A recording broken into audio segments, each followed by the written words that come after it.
நான் என்னோட பெர்ஷியன் கேட்டுக்கு எப்படி க்ரூம் பண்ணுறேன்னு தான் இந்த வீடியோவில் பார்க்க போகிறோம். என்னோட நிலாக்கு நான் எப்போதுமே இந்த கோம் தான் யூஸ் பண்ணிட்டுறேன். இது வந்து ஃப்ளிப்கார்ட்டில் வந்து $212 சம்திங் நான் வாங்கியிருந்தேன். அது லிங்க் வேணும்னா கமெண்ட் பாக்ஸில் கமெண்ட் பண்ணுங்கள். இந்த கோம் வச்சு நல்லாவே ப்ரஷ் பண்ணி விட்டுருங்க.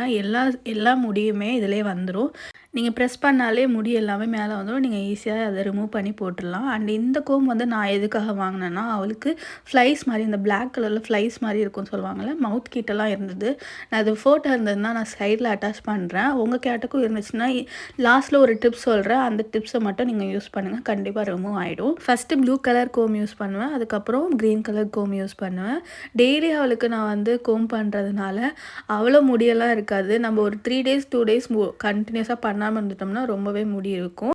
நம்ம நல்லா சீவி விட்டுட்டு அதுக்கப்புறம் லைட்டாக ஒரு 3 ட்ராப்ஸ் மட்டும் கோகோனட் ஆயில், அதாவது பியூர் கோகோனட் ஆயில், எந்த கெமிக்கலும் இல்லாத ஆயில் எடுத்துக்கோங்க.